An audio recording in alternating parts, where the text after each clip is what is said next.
Como a região mais antiga a ver seres humanos no continente, desde os tempos da migração por terra dos primeiros homens a partir de Essos, ainda na aurora dos dias, Dorne guarda algumas das mais fascinantes histórias de casas de toda Westeros. E uma dessas histórias é a da grande casa Dayne, de Tom Bastella, uma família de reis de um passado distante que até os dias de hoje se distingue por forjar alguns dos maiores guerreiros de toda a história. Seu escudo apresenta uma espada pálida entrelaçada a uma estrela cadente em branco, sobre um fundo lavanda, e suas palavras nunca foram mencionadas nos livros. A espada é uma representação de Alvorada, a lâmina especial da casa, forjada a partir do coração de uma rocha vinda dos céus, e caída no exato ponto em que hoje se localiza a fortaleza principal dos Dayne, Tom Bastella, ainda na aurora dos dias.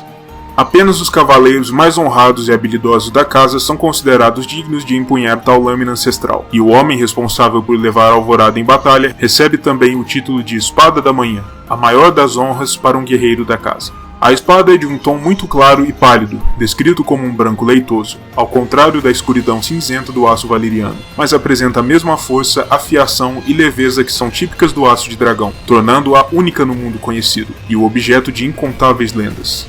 As feições dos Dayne também são objeto de bastante nota pela sua singularidade. Sendo categorizado como parte dos dorneses pedregosos dos altos passos e planaltos das Montanhas Vermelhas, de forte sangue ândalo e diferentes dos dorneses do deserto e da costa, os membros da casa são conhecidos por possuírem frequentemente cabelos claros, pele pálida e olhos entre o azul e o púrpura, quase como se fossem uma família de valerianos que se perdeu o continente adentro em tempos antigos, aumentando ainda mais as especulações sobre eles, embora o próprio George Martin já tenha declarado explicitamente que os Dayne não têm ligações de sangue com Valíria.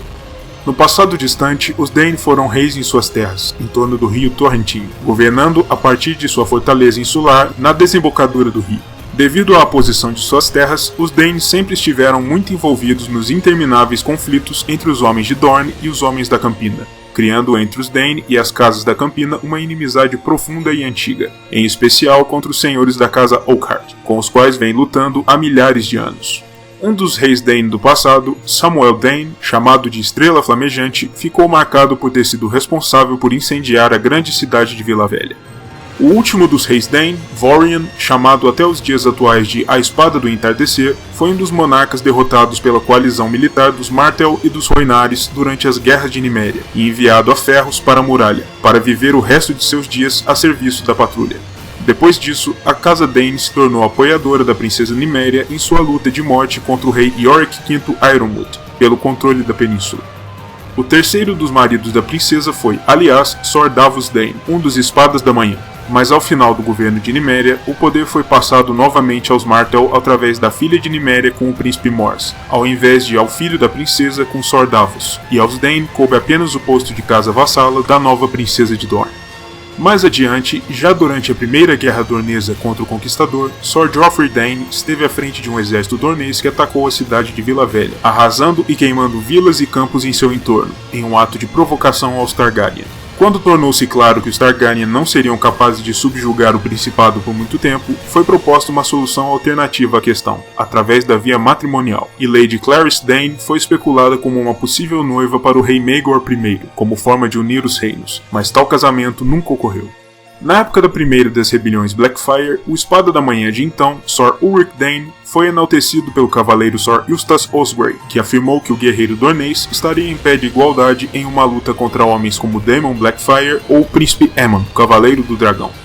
Ainda mais à frente, já durante o reinado de Aerys II Targaryen, o lendário cavaleiro Sor Arthur Dayne, também um dos Espadas da Manhã, era tido como o mais mortífero dos homens da Guarda Real de então. Ele foi o maior responsável pela vitória das forças reais contra a antiga Irmandade de Foras da Lei da Mata de Rei, aplicando sábias táticas psicológicas para ganhar o apreço da população plebeia da região, para que esta parasse de oferecer abrigo aos bandidos, tornando a tarefa de encontrá-los e capturá-los muito mais simples aos homens do rei. O episódio mais famoso da derradeira luta contra a Irmandade foi o combate singular entre Sor Arthur, empunhando a espada Alvorada, e o Cavaleiro Sorridente, um dos mais notórios fora da lei do bando, e tido como um legítimo psicopata. Ao fim das lutas contra a Irmandade, Sor Arthur foi também o responsável por sagrar o jovem escudeiro Jaime Lannister como cavaleiro, pela bravura demonstrada na campanha. Sir Arthur era também muito próximo ao príncipe de Pedra do Dragão de então, Rhaegar Targaryen, e protagonizou com ele um dos pontos altos do torneio em Ponta Tempestade, no qual ambos quebraram 12 lanças um contra o outro em uma justa, sem que nenhum tenha saído vencedor da liça. Mais tarde, durante o torneio de Harrenhal, a irmã de Sir Arthur, Lady Ashara Dayne, seria cobiçada em segredo pelo cavaleiro da Guarda Real Sir Barristan Selmy, e Sir Arthur voltaria a combater o príncipe Rhaegar nas justas, mas dessa vez foi derrotado, o que permitiu que Rhaegar, na qualidade de campeão, elegesse Lyanna Stark como rainha do amor e da beleza, dando início à cadeia de acontecimentos que culminariam na explosão da rebelião de Robert, apenas um ano mais tarde. Sir Arthur lutou bravamente durante a guerra em favor da Casa Real e veio a encontrar seu fim no embate sob a Torre da Alegria, junto com seus irmãos Sir Oswell Went e Gerald Hightower, seu senhor comandante, contra Eddard Stark e seus companheiros. Especula-se que o Senhor de Stark só tenha sido capaz de derrotar Sir Arthur, que já era então um guerreiro de fama imortal, com a sutil ajuda de um desses companheiros, o cranogmano Howland Reed, e que de outro modo o Cavaleiro Dayne teria emergido vitorioso do combate. De todo modo, a Espada Alvorada não se perdeu com a morte do cavaleiro, já que o próprio Eddard Stark se encaminhou até Tom Bastella em pessoa para devolver a espada e comunicar a morte de Sir Arthur para Lady Ashara. Disse que a notícia mergulhou a senhora em uma amargura tão profunda que ela se atirou da torre da espada de pedra pálida, a mais alta do castelo, em direção ao mar do verão, em desespero. O corpo da senhora nunca foi encontrado depois disso, e segundo afirma a irmã de Ashara, Lady Alyria, sua decisão de se matar teria sido motivada pelo amor secreto que a Lady nutria por Lord Eddard, e pelo desespero causado pela visão de seu amado assassinando seu irmão. Até os dias atuais, especula-se também que Lady Ashara, ou a ama de leite de Tom Bastella, Wyla, tenha sido a verdadeira mãe do bastardo Jon Snow, que Eddard levou de volta ao norte ao fim da guerra. Nos dias atuais, Tom Bastella está sob o domínio do jovem Edric Dayne, um garoto com menos de 10 anos de idade, sobrinho do último Espada da Manhã, que se tornou escudeiro pessoal de Lord Beric Dondarrion, de Porto Negro, após o noivado entre o Lorde e sua tia Alyria.